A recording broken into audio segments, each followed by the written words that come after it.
Good afternoon, everyone, and thank you so much for joining us for today's webinar, Improving Your Money Habits. And I'm going to get us started. I want to be as respectful as possible of your time. And my name is Magdalia Gomez. I'm the AVP Community Engagement here at the Harvard University Employees Credit Union. And I'll be joined by my colleague, Dominique Verdure, who is our Community Engagement Specialist. And we are so thankful and grateful that you are here today and really here to just have a conversation about our money habits. At the end of the day, we all know essentially what we have to do with money, want to save as much as possible, want to take on manageable debt, want to reach our financial goals, but it can be sometimes challenging to do so. And a lot of what we're going to cover today are just money mind tricks. It's all based off behavioral science. But before we get started, I know, especially in the past couple of years, we've all become very comfortable with different Zooms, webinars, but I do want to let you know that everyone is muted. You can use the questions panel, which is located on the top right-hand navigation or on the left, depending on how you logged in, just to submit questions throughout, and you will get a recording of the presentation. I want to make sure that everyone knows where the questions panel is, so please let me know where are you joining us from today, and you can let me know by using the questions panel, which is on the top of the screen or on the right-hand side. If you're on your mobile device, it'll be a little bit different. But if you wouldn't mind, that will help me know that you are able to hear me and that you're able to ask questions because this presentation is for you. So I want to make sure that you are able to ask questions. So please let me know, where are you joining us from? What town?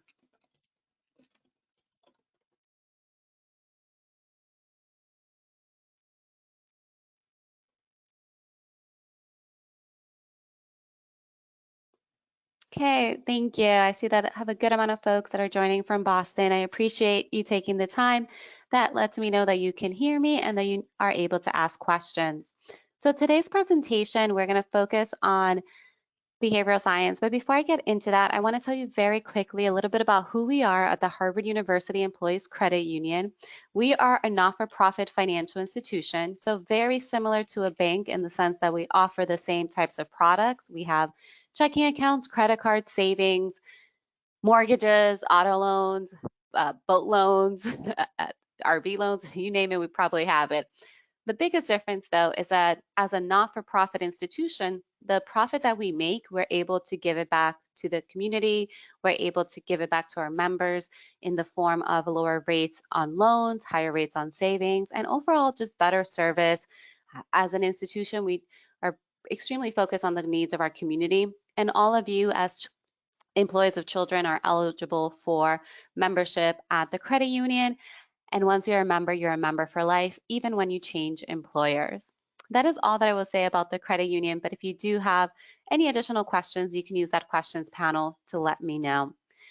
And I also want to let you know about our Thrive Financial Wellness program. As a not-for-profit, we are extremely focused on the well-being, the financial well-being of our community. And we have a financial wellness program that is free for everyone, including all of you here. At any point, if you want to access free financial counseling, a blog on multiple different topics, worksheets or calculators, or just take a quick online educational course, a financial educational course that's about, some of them are 10 minutes, some of them are 20, really ranges, but again, relatively short. You all have access to that. And I'm putting all of these links in the chat so that you have them. You will also get a email with the recording and the slides so that you have access to this content in the future as well.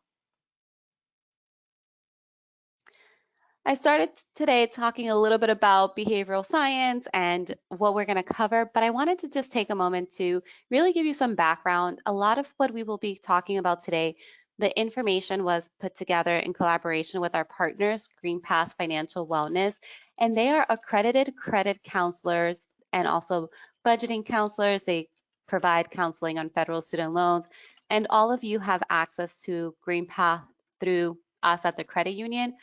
It is free for you because we pay for it. I always like to tell people why it's free. If you're like me, you may wonder, is it really free? What's the catch? Well, for us, it's free because we pay for it, so it's free for you. But there is a cost, but we've taken care of it. But they have a multitude of counselors that are available to assist you. So I do recommend taking advantage of that service if you want to go over your budget, if you want someone to help you with federal student loans or debt repayment, reviewing your credit report. It's available to you and anyone in your household as well. And with GreenPath Financial Counselors, one of the reasons that we really enjoy working with them is that they are focused on behavioral economics. So they take a look at, why do we behave the way that we behave? What's the science behind it? That's why I really enjoyed giving their presentations and working with them, that it's not just put money in a savings account. It's like, okay, yeah, I know I should do that, but what are the blocks? What's the friction points? How can I change my behavior in a positive way? And all of the examples that we have today are focused off of a lot of their research. So first off, I want to get us started by recommending, and I apologize, I am unable to put the link in the chat at the moment, but I recommend everyone go to Google, pull up Google, and just do a quick Google search for Nerd Wallet Money Personality Quiz. There are multiple quizzes out there for your money personality. This is one that I like to recommend because it's just a simple one. It's 8 questions. You can do it as I'm speaking so that you have a better understanding of the type of money personality that you have. And there are 4 different categories that fall into money personality.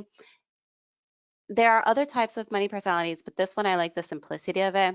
And these 4 categories, doesn't mean that you're 100% money avoidant. You could be a combination of these, and it could also change based off of where you are in your life, how you're doing financially.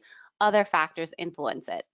But when it comes to improving our money habits, in order for us to improve anything in life, we sort of need to take survey of the of the land. We need to do some market research, if you will, and have a better understanding of, well, where am I today? How am I currently with money? What is my current personality?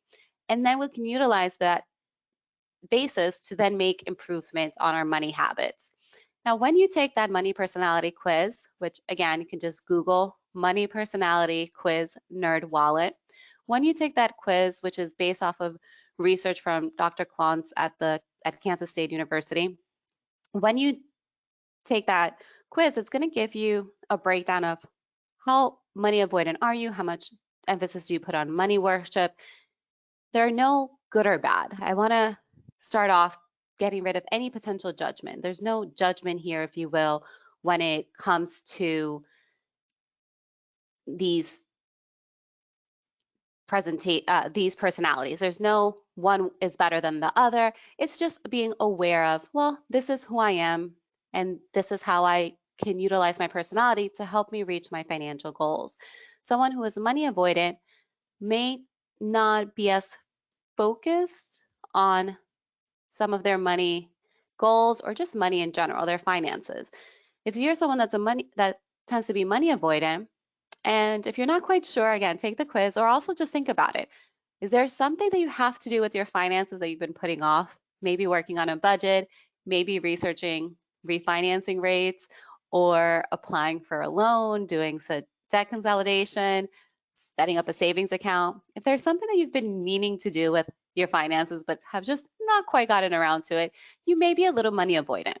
Now, one way to address that can be to set up a time, put it on your calendar to actually work on a given topic that you maybe have been ignoring. And I forgot to mention this earlier, but I do recommend throughout today's presentation, I'm going to be giving you a lot of different tips.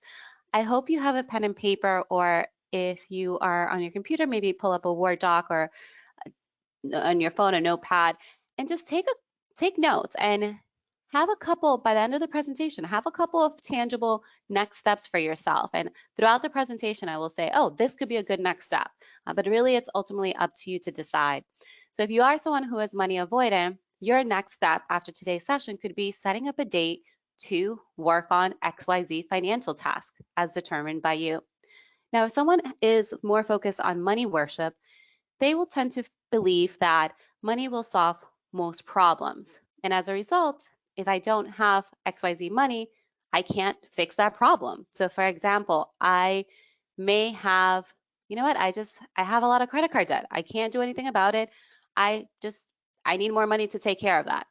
And I am not going to disagree. Having more money definitely helps when it comes to finances. There's more money, there's more that you can put towards savings, debt repayment, etc. But when it comes to money worship, one of the tips I would have is if you're in that situation that you're like, well, I just need more money to solve the problem, one of your next steps could be, you know what? Yes, it would be helpful to have more money, but what else can I do? Looking into what other options you have when it comes to resolving that money goal that you may have. So, for example, if you're trying to pay off your credit card, maybe looking into refinancing. There are debt consolidation loans, there are debt management plans, and all of these do not require additional money or additional funds, but that they can help resolve these problems. And I do want to point out, Dominique did put the NerdWallet personality quiz link in the chat. So if you haven't had a chance to take that, please do. Thank you, Dominique.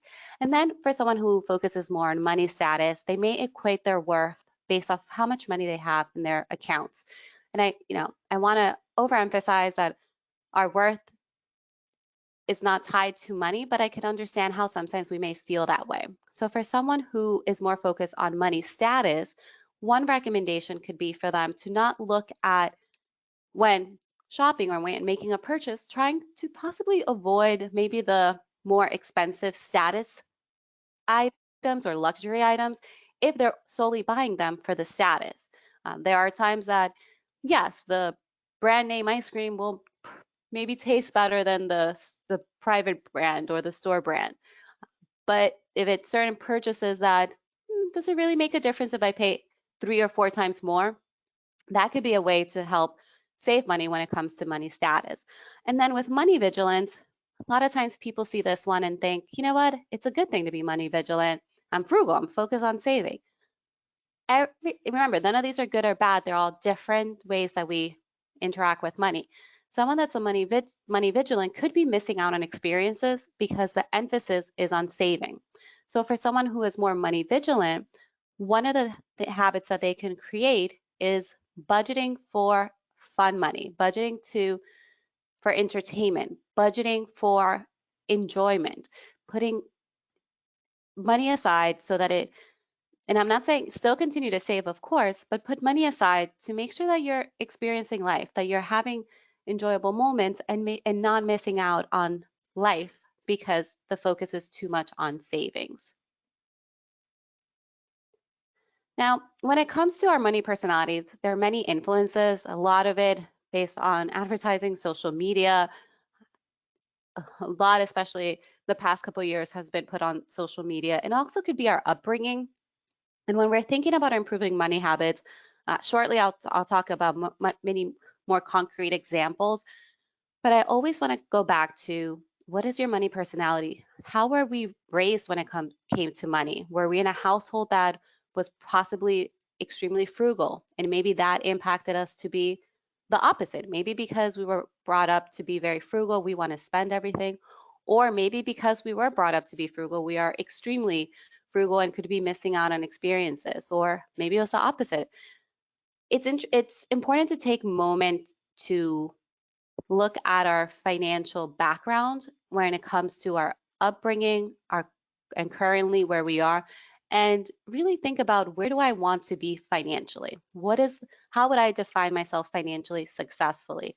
Would it be by having a budget? Would it be by having XYZ in a savings account? These are all influences that then are going to help us when it comes to building good money habits, because we're going to have a better understanding of where we are, where we come from, where we are, and then where we're going to go. So now we're going to get into a little bit more concrete examples of really how can we work on improving our money habits. The first exercise that I have for you today, well, technically, I guess the second, I did ask you to complete that NerdWallet money personality quiz, but take a moment with that pen and paper, computer, whatever you have nearby, and write down your financial goal. Preference is for you to write it down with pen and paper if you are able to. Research has shown that people that write their goals tend to be more successful at achieving them than people that just think about it or just type them out. There's something in the action of putting it down on paper. But write down a financial goal that you have between now and the end of this year. So between now, middle of July, through the end of this year, what is a financial goal that you have? It could, and try to be, as we know, those SMART goals, try to be specific, measurable, make sure that it's attainable. So what is one financial goal that you have that you want to reach by the end of the year?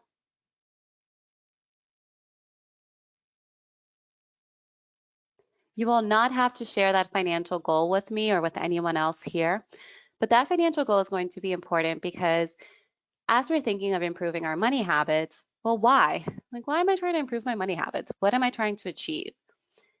This financial goal is hopefully going to help us come back. We're going to come back to it through today's presentation. For the example, I'm going to create a financial goal just so that I can use that and coming back to my examples.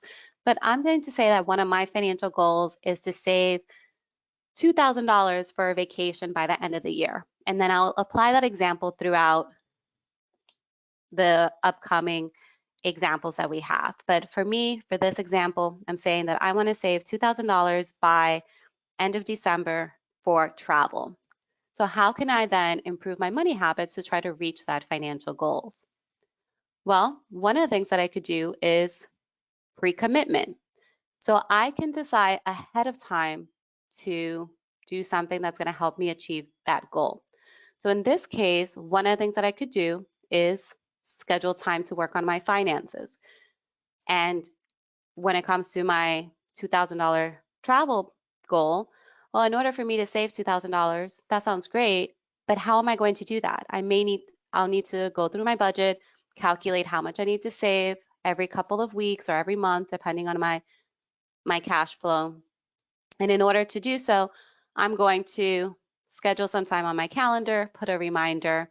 And when you schedule time for your finances, remember your money personality, but also remember your personality overall. If you're a person that is a morning person, then scheduling time to work on your finances late in the evening may not be the best.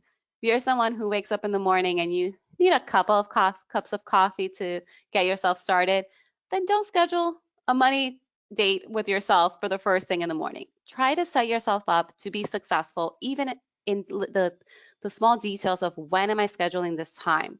Also, working on your finances may not be the most exciting thing to do in a beautiful summer day. So try to pair it with something that's enjoyable. If you have a favorite show that you like to watch, maybe work on your finances while you watch an episode of a show or while you're enjoying a nice summer cocktail or maybe a nice bowl of ice cream, whatever it may be. But try to pair it with something that's enjoyable so that the process and the experience is something that you're not having to dread, but something that you're like, oh, this is gonna, this is good. I can watch my show. I can be outside, maybe enjoying the breeze. You don't have to work on your finances inside in the cold, even though I guess that does sound better than being in the heat right now. Another way that you can use pre-commitment for improving your money habits, if I'm trying to save for a particular item, or maybe not even so much save for a particular item, but if I'm trying to work on my budget and try to stick to my budget, which can be challenging with so many different external factors tempting us to spend our money elsewhere, one of the methods you can utilize is the cash or envelope method. So this means if I work on my budget and I say, you know what, every month I have $100 that I want to spend on entertainment. And you define entertainment however it is you want to define it. But if I have $100 for entertainment and I go out and I tend to spend more than that 100 that I budgeted for because I'm using my credit card, one option could be to take out $100, put it in an envelope, in a wallet. But the point is that $100 is exclusively for that entertainment category. Once I've utilized that $100, I am done. I'm not allowed to go back to the ATM, withdraw money. That $100, it's gone. That means I have utilized my entertainment budget Some people will do this for groceries, even though I know that has been challenging with inflation. But typically entertainment is it's one of the many categories. Sometimes people do it for retail shopping as well. Now, the goal gradient, this is one of my favorite ways to help improve our money habits because it helps it it's realistic. I think that's the word I'm thinking here. It's realistic. When you think of creating a goal, it can be overwhelming, especially if we think of an emergency fund. Now, that's a very common goal. Maybe some of you wrote that as the financial goal you're trying to reach by the end of this year to start building an emergency fund. But for an emergency fund, the recommended amount is 3 to 6 months of expenses. A year is ideal, more is even better. But I don't know about you, but when I think of 3 to 6 months of expenses, that is an overwhelming number. And to go from zero to that amount, I almost give up before I even start because how do I get there? That's such a big number to obtain. So, one of the methods to try to improve our money habits and reach our goals is called goal gradient, where we break down that goal into smaller, manageable chunks. So, if I'm trying to reach a $10,000 savings goal, I'm going to break it down to, okay, what does that mean annually? What does that mean monthly? Now, the way that this can help us with our money habits is because I've created smaller goals, I've also created smaller victories. And smaller victories means that I'm more likely to stick to that habit because I am seeing progress along the way. So for example, if I want to save monthly $250 and I pre-commit, so let's go back to the previous one. If I pre-commit to automatically having the money deposited into a savings account. I went through my budget. I know how much I need to save each pay period. And I now see my savings account, which would be a separate savings account just for this specific goal. If I see my savings account go from $0 to 100 to 200 to 250, and then I reach that 250, there's a level of accomplishment there like, oh, I did it. I got to that 250. Then it's another smaller goal. Maybe it's 500, 1,000. But because we're seeing progress, we're more likely to stick to that goal versus going from 0 to 10,000 because it's going to take many paychecks. I know for myself to go from 0 to 10,000, but 250, oh, I can do that. 500, okay, I can get there, and slowly seeing that progress. Now, for some of the financial goals that maybe you are planning for the rest of the year, this could also apply towards debt repayment. Trying to pay off debt, if we think about the amount of debt that we may have, trying to pay off $10,000 it can be overwhelming. So maybe using goal gradient again, it's like, you know what, by the end of the year, I want to try to pay off $1,000. I want to try to pay off 1,500, and then slowly seeing that money that's being paid reduce your overall balance, that can help you stick to that financial habit. Also, we also need to be aware of planning fallacy. I want to know in the chat, please let me know using the chat or the questions panel. How many of you have ever thought or ever created a very long to-do list for the weekend, and then Sunday night comes around and you didn't accomplish everything on the list? Has that happened to anyone, or is that just me? It's like, oh, I'm going to be able to get all this stuff done this weekend, especially the long weekends. Those are my favorite ones. It's like, oh yeah, I'll get this done. I'll get this done. But then life happens and I can't get it all done in that little period. Okay, so I saw someone that said I have been there too. Okay, thank you for sharing. It's good to know that I'm not alone over here. But yes, it's really sometimes challenging to get everything that we want done in a short time period. And when it comes to finances, many times that is one of the reasons we don't stick to our money habits because we are underestimating how long it's going to take us to complete a task. So when it comes to, I'll give an example specifically to credit card balance. And I'm always going to try to explain all concepts. So for those of you that know what a credit card balance transfer is, just stick with me for a moment. I want to make sure that everyone on today's presentation knows as well. But a credit card balance is, let's say that I owe company A $10,000 at 10%. Now I can continue to pay that off, with company A at 10%, or I could choose to do a credit card balance transfer, meaning that I can go to company B, who's offering me a lower rate, maybe sometimes even 0%. There sometimes is a balance transfer fee, very common, but regardless, it's typically the overall for 12 months or a year, I'd be paying 0% aside from the one-time balance transfer fee, which typically could be around 2 to 3%. Now I can go to company B and basically say, well, I owe company A $10,000. I'm going to transfer that from company A to company B.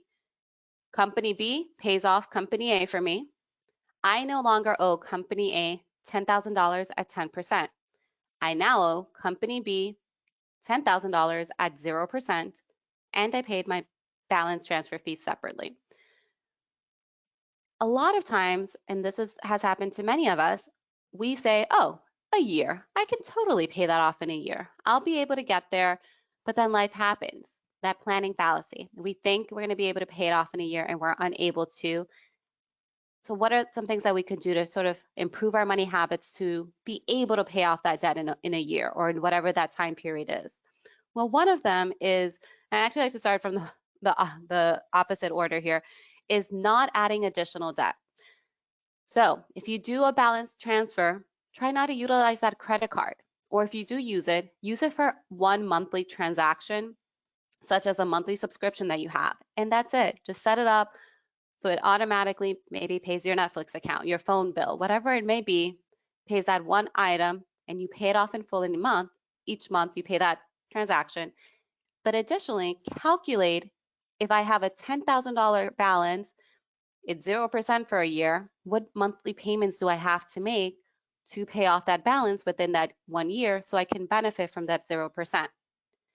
Once you have that amount calculated, set up automatic monthly or sometimes bi-monthly payments, depending on how often you're paid, depending on your monthly cash flow. You don't have to set up monthly payments. You could also do weekly payments.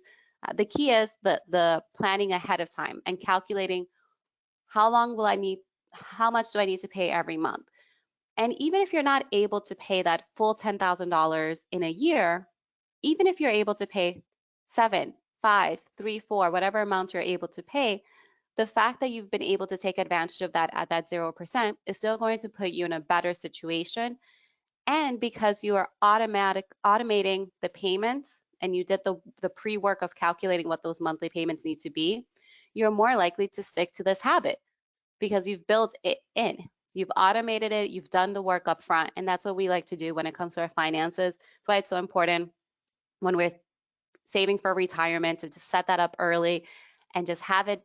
A lot of times habits are even better when we automate them because you don't have to think about it, it's already been done, but the work has to be done up front typically. Okay. Now, this is another one that I'm going to ask in the chat or in the questions, if you can let me know. When was the last time you experienced decision paralysis? And decision paralysis is when you're either at a store, you're online, maybe somebody just ask you a question, and there's so many choices that you don't make one, or it becomes overwhelming. I know of a couple of examples, sometimes being at the supermarket and trying to buy pretty much anything that I haven't bought previously. There are so many options, whether it's, if I want to switch the pasta sauce that I buy, there's so many options. Or I don't know, maybe I want to try a new shampoo. Again, so many options that many times we tend to go with what we've always done. Or maybe we end up saying, you know what, not going to buy the new one, not going to try something new because there's so many options out there. So has anyone ever experienced decision paralysis? And if so, for what item?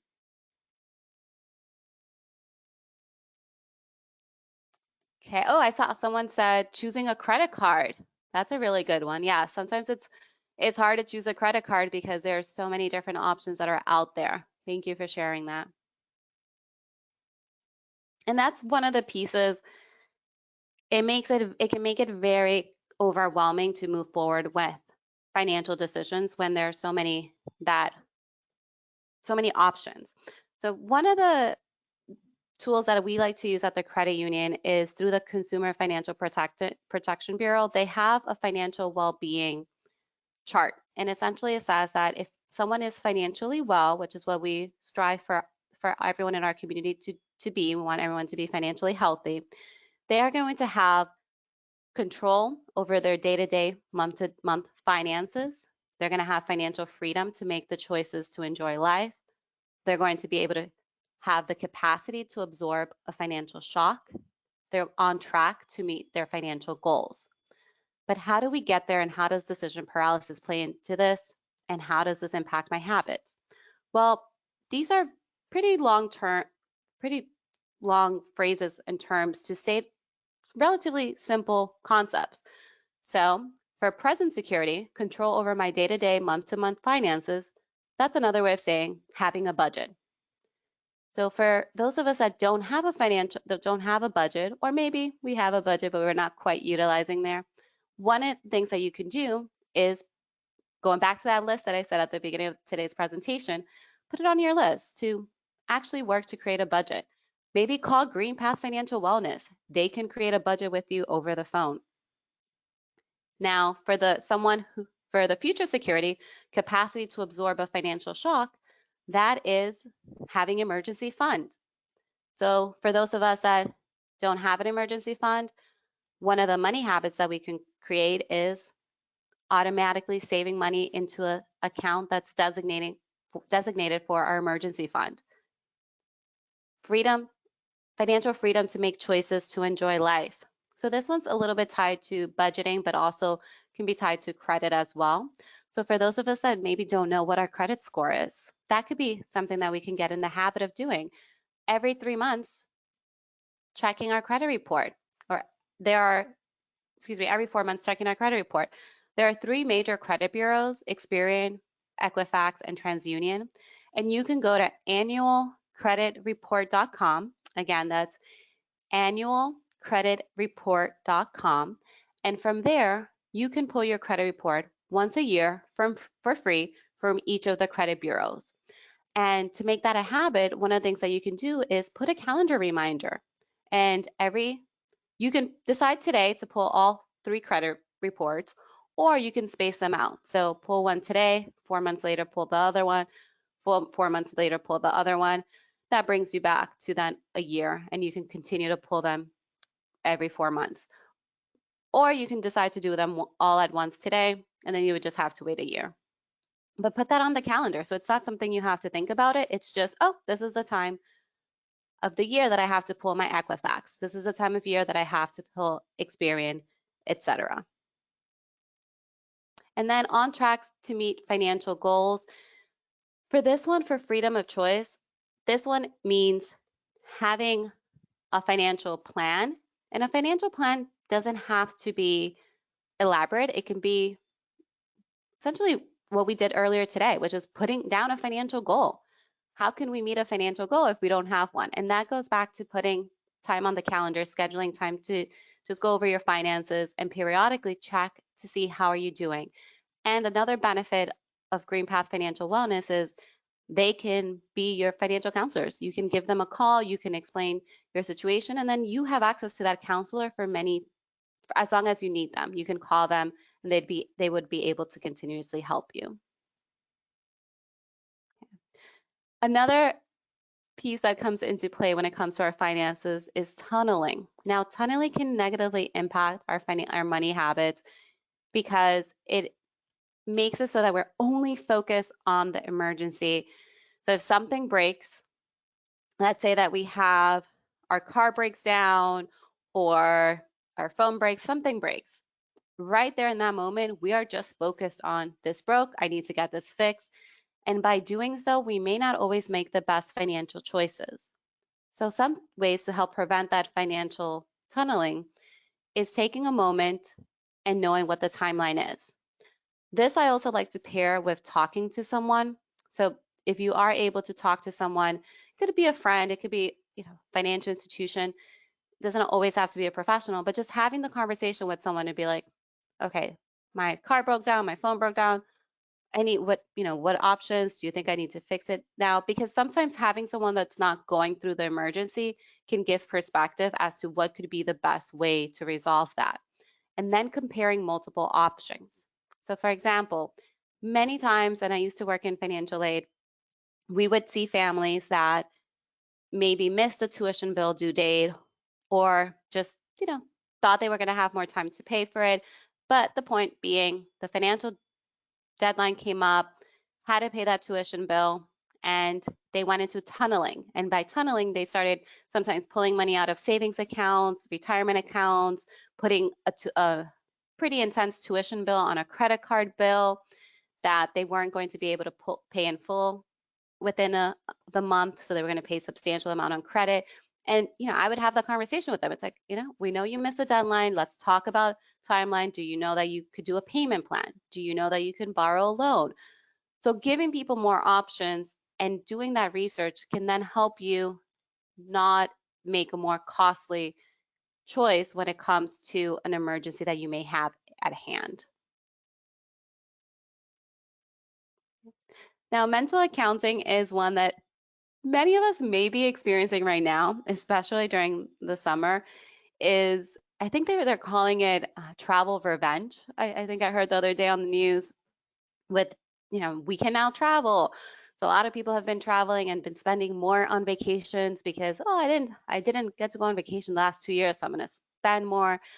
And in that, a lot of times people will spend more money than intended to because they are using the funds that they have as if they were free money, if you will. It's like, well, I'm on vacation, so I can, I would never pay $20 for a breakfast at home, but I'm on vacation, so it's okay. It's discounting or discounting how expensive things are because of we're in a different location, or maybe because the source of the money is different. So a lot of times people will do this when we receive tax refunds, or maybe if there's a bonus at work or a promotion, sort of additional money that comes into our lives. It's like, well, I didn't have that money before, so of course I'm going to go and I'm going to spend it on XYZ. I didn't have it before, so it's a treat.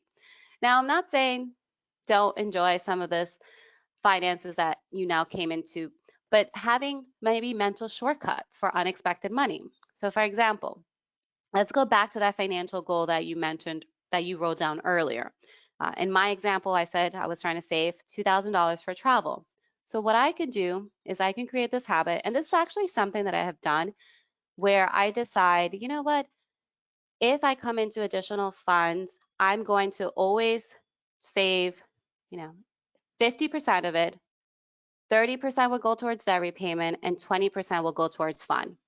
So in that, if I come into $100, then okay, I know I'm putting 50 towards savings, 30 to paying off debt, and I'll have some fun with the $20. So I've already created a mental shortcut. I can also do that in day to day when it comes to if I am out, I have a mental shortcut that I do not pay more than first of all, I try not to pay for water, but if I do, I'm not trying to pay more than $1 for a bottle of water. I always try to carry water with me, a reusable water bottle, but I do not pay more than $1 for water if I can avoid it. That's sort of a mental shortcut that I have. There are many situations that you probably have mental shortcuts for. How many of you, and you're welcome to use the questions or the chat, how many of you would spend $50 for a Lyft or Uber or a taxi ride that normally would cost you $10? Seeing probably many of you would not. Yeah, seeing a couple of no. That makes sense. You've already created a mental shortcut that I am not going to pay 5 times more than what I normally pay for XYZ. Or some of you can say, maybe have a mental shortcut for if you go to the movie theaters, like I'm not paying $20 for popcorn. By having these mental shortcuts, you are saving yourself time in the future when you are presented with that opportunity to spend that money. So going back to vacations and spending money during vacation, one of the things you could do is have the conversation if you're going on vacation with others or doing it with yourself. How much is too much for me to spend on breakfast? Or to go out to eat, or maybe it's I'm only going to go out to eat once or twice, or maybe it's I'm going to try to average my meals to spend XYZ. Having these shortcuts in place will make it so that you're not having to focus on that while you're on vacation. You've already established that before. Now, another mental shortcut, or excuse me, another mental accounting tip is naming your savings account. I spoke a little bit about this earlier when I spoke about the emergency fund account. When it comes to your emergency fund account, name it. When it comes to your goal account, so going back to that financial goal that you wrote down earlier, if you're trying to save for travel, name that account travel, or be more specific if you know where you want to travel to. If you're saving for a car, name it car savings, or again, if you know the type of car, or the home. By naming your account, you're less likely to utilize those funds for something else. So for example, if I am trying to save for travel and I have a travel account, but Dominique invites me to go out to eat and I don't, I used up my entertainment budget for the week, or, that cash method, and my other option is to go into my travel fund, I'm less likely to dip into my travel fund to pay for this, for eating out with Dominique, because that travel fund has already been associated with the future experience for me. I've already created an attachment to that. Well, that travel fund, that's money that I want to spend to go to Europe. Do I really want to take money out of that Europe account to go out to eat when I could just say, you know what?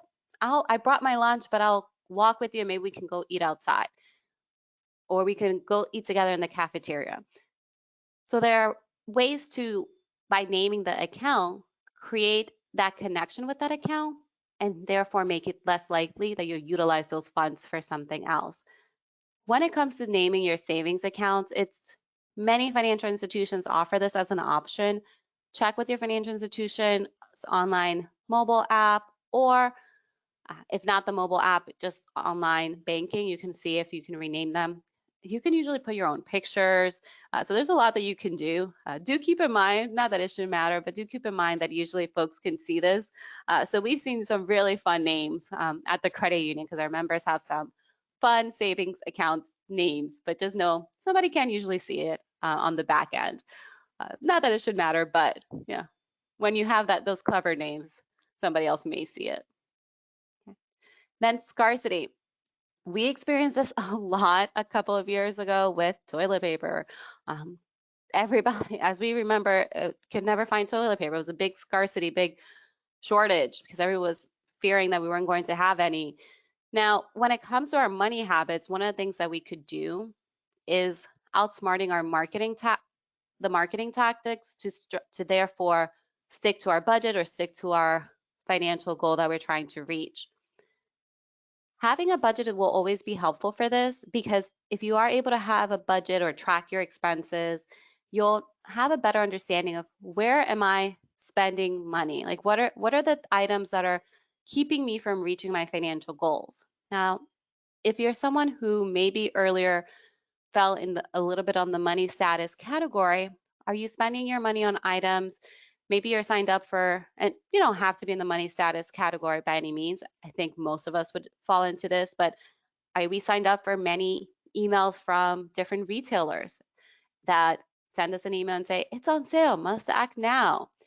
If that's one of the triggers for you to spend money that you wanted to have allocated for something else, one of the things that you can do is unsubscribe. I love unsubscribing from emails. It's one, clears my inbox, but also helps me minimize the chance that I will spend money on something that I don't need to. Now, if I do need to make a purchase, then yes, I'll sign up for the email, get the coupon, and then after my purchase, I receive it, then I unsubscribe, because I don't need constant emails telling me what I need, because I'm pretty sure I would want to buy it, but if I did that, I'd have no money. I need to continually try to stick to my budget. Another piece that can work, one of our colleagues used to do this all the time. We love saying this. And I say this because she said it, and she said we could, but she always said that her laziness would always win over. So that is why for her, she does not save her credit card information in her phone or on different websites. That way, if she's on a website and she's tempted to buy something, if she's most of the time lying down, watching TV, or in her bed, she's not going to get up to go get a credit card to make that transaction unless she absolutely really needs it or really wants it. So that helps her wait. It creates a little bit of friction between her and making that purchase. So for you, take stock of your recent purchases and the ones that you were like, did I want to spend that much? And see what are some of the things that you can do to help improve your money habit by adding some friction so that it's not as accessible or as easy for you to make those purchases. And then hyperbolic discounting. This is one that's really important. It is saving for retirement, but it could also just be saving in general. And a lot of times we don't value future us as much as we value future current us, meaning that if I have $100, I want to spend that $100 on Migdalia today, not necessarily Migdalia tomorrow or Migdalia from 10 years from now. And seeing financially what impact that can have a difference can help us combat hyperbolic discounting. So for this example, we have two individuals, Iris and Lucas, and Iris invested from 25 to 35 years old. So just for 10 years, $120. So $100 each month for 12 months for 10 years. And her money invested, and I believe here it was at about 8% returned, compounding monthly. She had a future value of $200,000. Lucas decided to wait. He focused on current him and was like, I'm going to wait till later.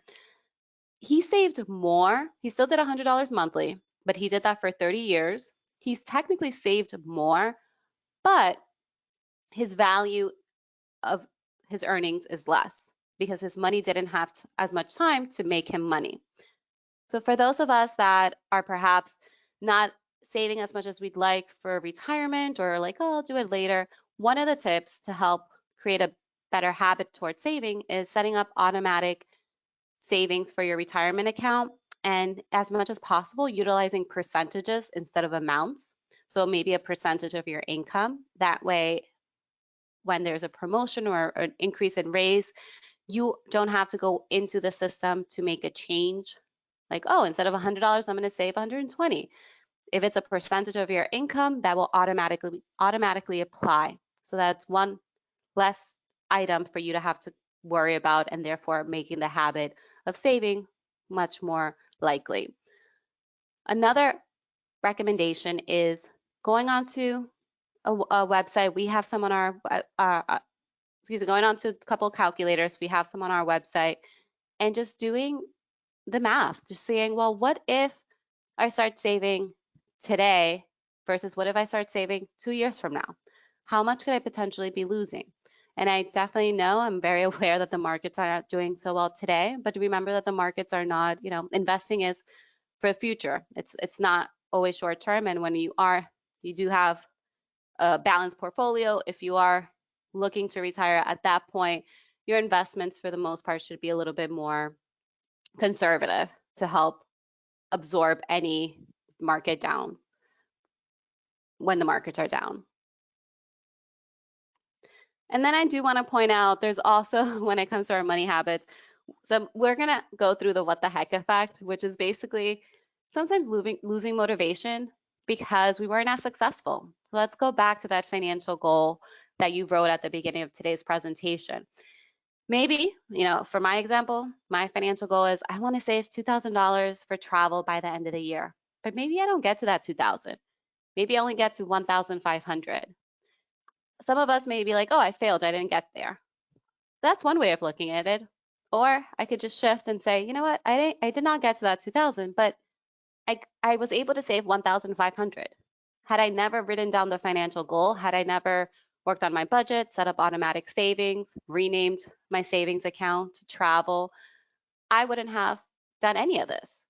So keeping in mind that failure is part of success, and if you don't quite hit the target, that's an opportunity to look and see, well, what are some tweaks that I can make to hopefully reach my financial goals in the future.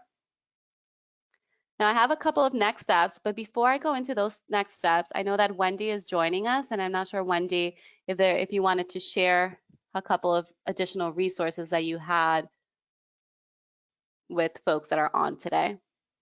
Mhm. Hi, good afternoon, everyone. Thank you for joining us in this great session. So I am Wendy Mateo Arias, the Workforce Development Specialist for Workforce Development Program in Human Resources, and our team connects with benefits just to help them advertise on these great benefits and partners that we have. So we became partners with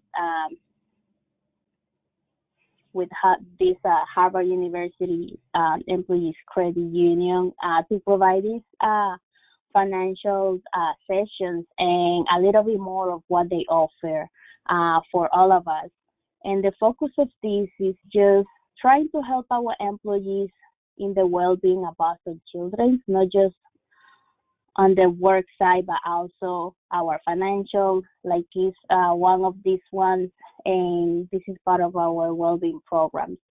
So we do have a few more options, discounts for a lot of places, and I hope that you can take advantage of those. And just to direct you some way, please visit our human resources page on our Boston Children and go to benefits and then to additional benefits, and you will be able to find these discounts. We have discounts for Verizon, movie tickets like Migdalia mentioned. They cost $9.